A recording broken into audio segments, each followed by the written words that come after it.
Hey folks, me back again with another video. Now what you see here is my 28 centimeter Fissler Rondeau or Saute pan that I previously did a video on, and I did mention in one of my other previous videos that I wasn't going to do any cooking tests because there are just too many variables, but I said I was going to do a video afterwards with this one because I was so impressed with how this pan performed. So I thought I'll do a video to show you guys. And again, this is a large pan on a rather undersized, if you can see the hob on the bottom, on a rather undersized electric hob. And the temperature distribution was just awesome, okay? And I got the best result searing chicken that I ever got. So I thought, yeah, I'll just do a video and just show you guys the simple steps, and you can see the pan in action for yourself. And this is not a recipe video, by the way, okay? So the intention of the video is not to show you how I make the roasted chicken, but of course you are free to follow the method.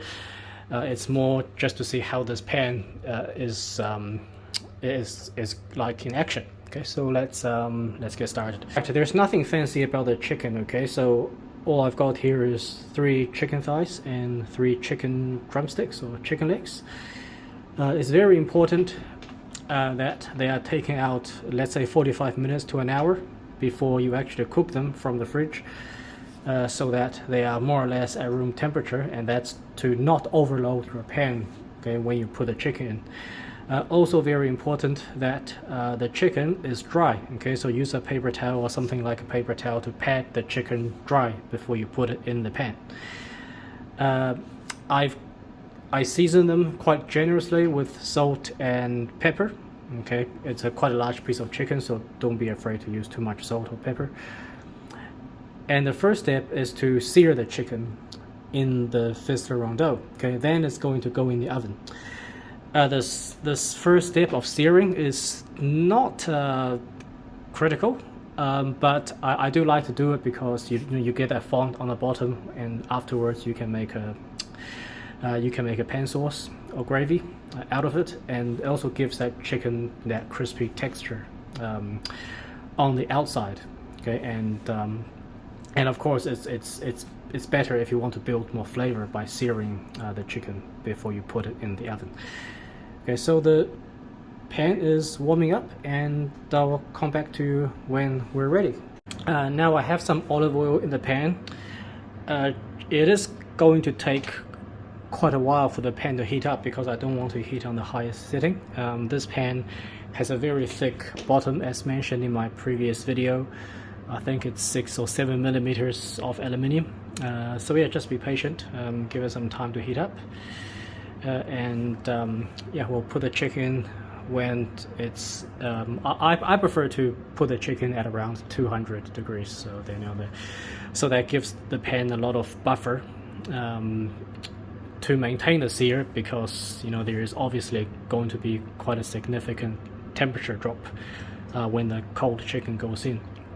Okay, and to sear the chicken, you really want the pan to be at least around 150 or degrees Celsius also when the after the chicken has gone in. Okay, so that means obviously your pan has to be much higher than that before you put the chicken in.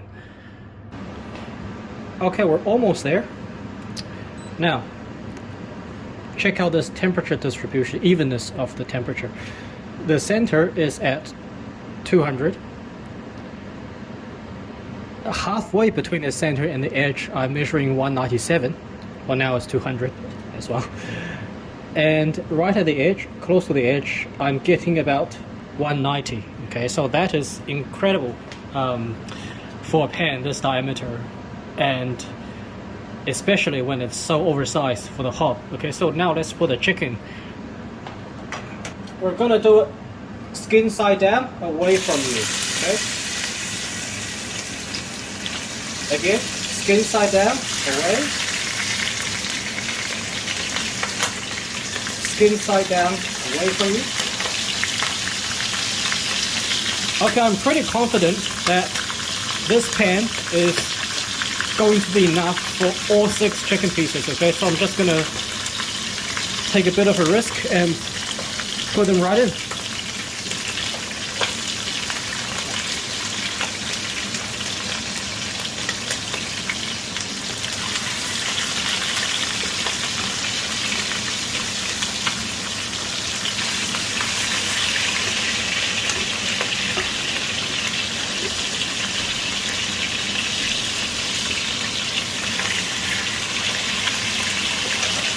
So now that the chicken is in,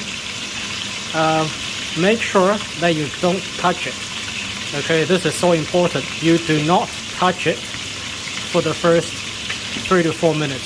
And we're just gonna let it do its thing, or we're gonna let the pan do its thing, okay? So I'll come back to you once we're ready to flip. All right, we're ready to flip, and now let's have a look at this.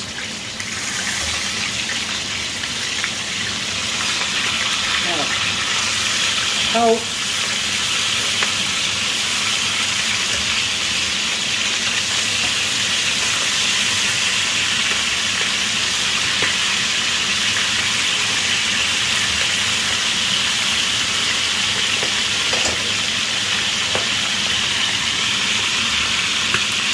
okay, I don't know how well you can see it on the camera, but how fantastic is this? Now this is the most even browning I've ever gotten out of this pan compared to any other pan. And now we'll put a little bit of salt and pepper on the other side, on this side. In hindsight, I may have put a little bit more oil in the pan than I needed to, but that's okay. We'll trim that out at the end. Now listen to the sound, okay?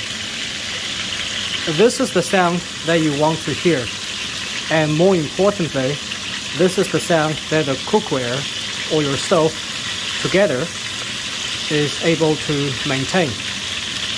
And it's very difficult to achieve this in a lightweight pan unless you are very vigilant with your heat setting, and most people, and in fact most stoves, are not able to achieve that. Okay?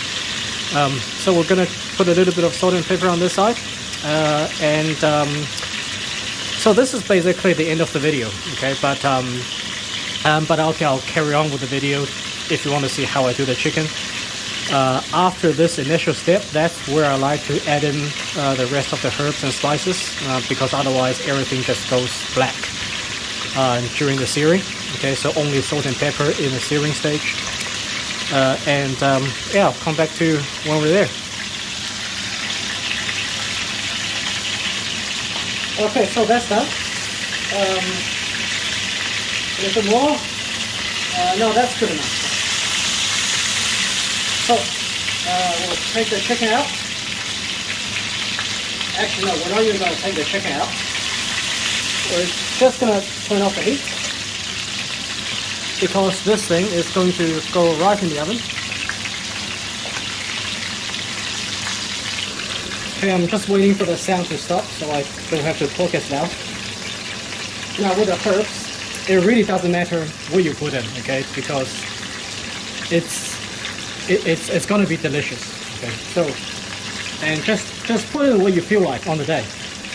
So I've got some parsley, I've got some thyme. It says rosemary, but it's actually thyme.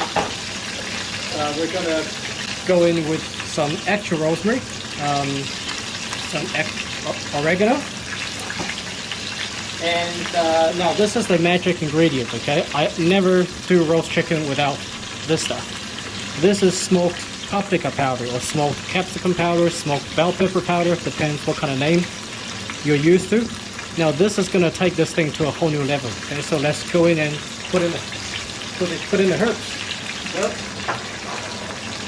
Bit of fried parsley. Now I don't think the parsley does much, alright, but I'm just putting it in anyway.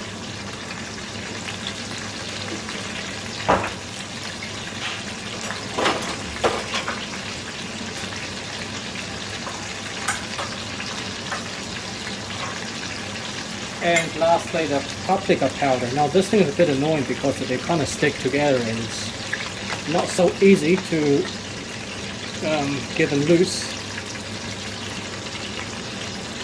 Okay, so yeah, not too much. And you can never get this to spread nicely, which is rather annoying, I must say.